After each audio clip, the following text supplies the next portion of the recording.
Musim bursa transfer MPL di season 17 sepertinya sudah dimulai setelah selesainya turnamen M7 World Championship.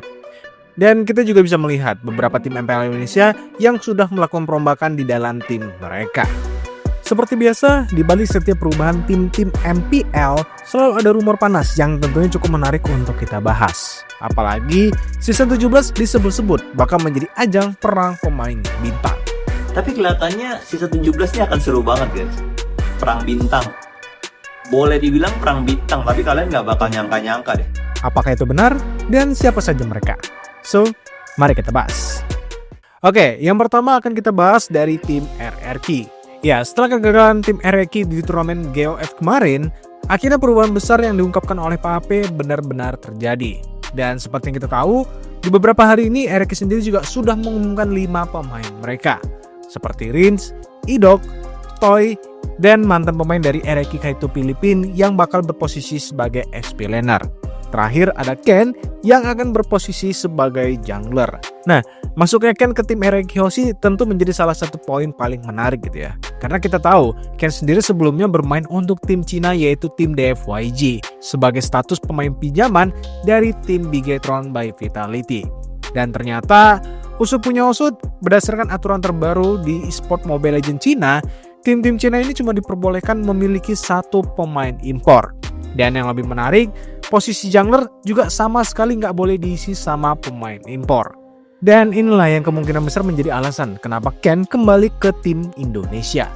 Ya, walaupun di satu sisi berdasarkan pengakuan Ken, ia sendiri memang ditawari untuk trial di tim RRQ. Nah, selain Ken, nama Toy juga menjadi sebuah nama yang banyak dipertanyakan oleh komunitas. Kenapa ia masih tetap dipertahankan di tim RRQ Hoshi? Untuk menjawab itu, Pipe sendiri juga udah mengatakan kalau Toy dianggap memiliki performa yang baik dan layak untuk dipertahankan. Fans banyak. Kenapa Toy? Jadi gini guys, kan kita juga lagi trial ya. Kalau misalnya di trial kita ada yang bagus ya pasti kita akan coba masukin. Jadi akhirnya pemain-pemainnya kita juga harus ngerti gitu loh. Wah, ini emang udah mungkin yang terbaik yang kita bisa. Ya udah mau gimana? Ya coba aja improve Toy-nya biar lebih bagus lagi. Karena saya juga kagak mau wah, Toy anak saya, dia yang paling terbaik. Enggak juga.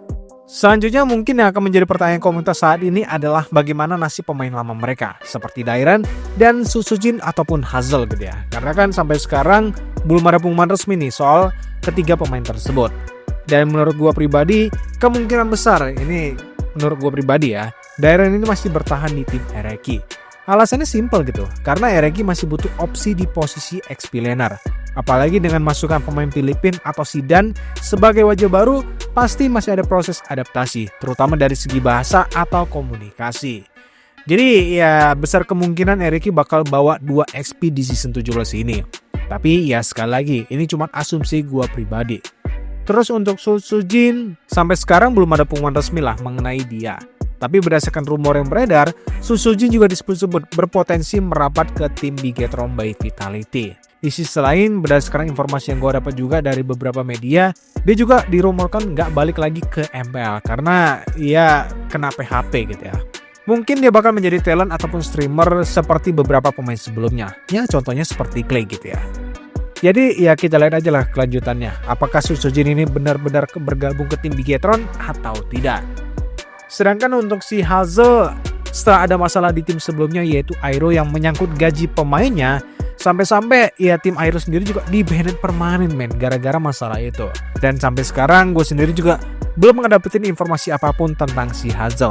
Apakah dia bakal dilepas dari tim RRQ atau masih menjadi pemain pinjaman untuk tim-tim MPL Malaysia. Jadi ya kita lihat aja lah bagaimana informasi selanjutnya. Selanjutnya yang kedua adalah tim EVOS. Nah, dari tim EVOS di beberapa hari yang lalu, mereka juga baru aja mengumumkan perpisahan dengan 2 pemain sekaligus, yaitu Sorizo sang XP laner dan Rondo yang berposisi sebagai mid laner. Dan di momen ini, tentu fans juga kebagi 2 gitu ya. Ada yang melihat kalau kabar ini sebagai riset yang dibutuhkan sama tim EVOS. Ada juga yang menilai keduanya ini belum diberi panggung cukup panjang untuk benar-benar nempel sama identitas permainan tim EVOS. Terus mengenai rumor pemain yang akan bergabung ke tim EVOS, yang pasti katanya ada god laner baru yang akan bergabung. Dan nama pemain yang dirumorkan adalah Sapero, pemain dari tim Oni Esport. Soalnya untuk sekarang peluang Xavier buat tembus ke line up utama tim Onyx sekarang ini bisa dibilang kecil gitu kan. Apalagi Onyx sendiri juga udah punya Scalar yang jelas menjadi opsi utama mereka di posisi god laner. Jadi kalau misalnya rumor ini benar ataupun ya kalau dipikir-pikir ini masih bisa terjadi gitu ya, karena ya kita tahu sendiri bagaimana performa Xavier sendiri di tim Onyx juga cukup bisa bersaing lah dengan god laner di MPL Indonesia. Jadi ya bisa jadi lah ini akan terjadi untuk Xavier ke tim EVOS. Tapi ya sekali lagi ini masih berupa rumor. Next yang ketiga ada tim Navi. Nah kalau kita ngebahas tim Navi, setelah mereka resmi berpisah dengan Coach Aldo, mereka justru langsung ngasih kejutan ke komunitas Mobile Legends, khususnya Indonesia gitu ya. Dimana mereka mendatangkan coach juara dunia yaitu Coach Yunot yang merupakan mantan pelatih dari tim Onyx Filipina. Dan pastinya kalian sendiri juga ada tahu lah bagaimana sepak terjang dari pelatih ini. Dan bukan cuma itu, belakangan tim Navi juga seolah ngasih kode keras lah lewat sebuah teaser misteriusnya. Di postingan tersebut terlihat ada sosok Coach Yunot dan di belakangnya ada gambar King Kong yang menggunakan mahkota. Plus captionnya, di balik setiap juara ada bayangan yang lebih besar. Dari postingan ini tentu komunitas juga langsung berspekulasi liar.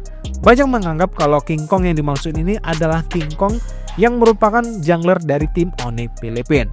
Seolah-olah ya Navi ini lagi ngasih kode keras lah soal rekrutan bintang yang bakal mereka datangkan. Dan gak berhenti di situ. Selain King Kong, nama Super Freeze juga dirumorkan bakal masuk ke tim Navi, seperti yang dilansir dari website Liquipedia. Apalagi terbaru, hal ini sendiri diperkuat dengan adanya hasil scrim yang bocor, di mana kedua nama tersebut ini ada di line up tim Navi. Tapi ya balik lagi, sejauh ini semuanya masih sebatas rumor. Apalagi tim Navi sendiri sekarang masih punya dua pemain Filipina, yaitu Ukir dan Andoryu. Yang jelas satu hal yang berhasil Navi lakuin adalah lewat rekrutan coach besar dan teaser misterius ini, setidaknya teaser misterius ini jelas sukses bikin nama tim Navi kembali menjadi perbincangan di kalangan komunitas Mobile Legends, khususnya di Indonesia. Jadi ya cukup menarik untuk kita lihat apakah tim Navi bakal bener-bener mendatangkan King Kong dan membuat season 17 menjadi perang pemain bintang. Terakhir mungkin akan kita tutup dari rumor-rumor yang lagi ramai dibahas sama komunitas Mobile Legends. Pertama ada tim Dewa yang bakal kedatangan pemain atau jungler baru dari tim MDL Bigetron yaitu Dolin. Karena memang update terbarunya tim Dewa United baru aja menurunkan jungler sama XP-nya tim MDL. Jadi besar kemungkinan kalau rumor Dolinin ke tim Dewa mungkin bisa bakal terjadi gitu ya. Di sini kasih makan egonya. Di sini kasih makan egonya. Dewa. Emblem guys. Kenalin gua Okta, Dolin, maybe Alprot to me, Siapa nih? Itoshi Kesu. Baru nih Dolin masuk Dewa nih Dolin guys. Dolin siapa Dolin? Itu jungler BTR MDL yang juara. Barengannya Ega Tezi dan kawan-kawan. Oke, jadi mungkin itu aja lah untuk update mengenai bursa transfer pemain serta rumor-rumor yang lagi ramai di kalangan komunitas Mobile Legends sebelum MPL ID season 17 yang terbilang masih sangat lama dimulai. Oke, mungkin itu aja. Like serta subscribe jika kalian suka konten gua kali ini dan tungguin konten-konten menarik lainnya. Bye.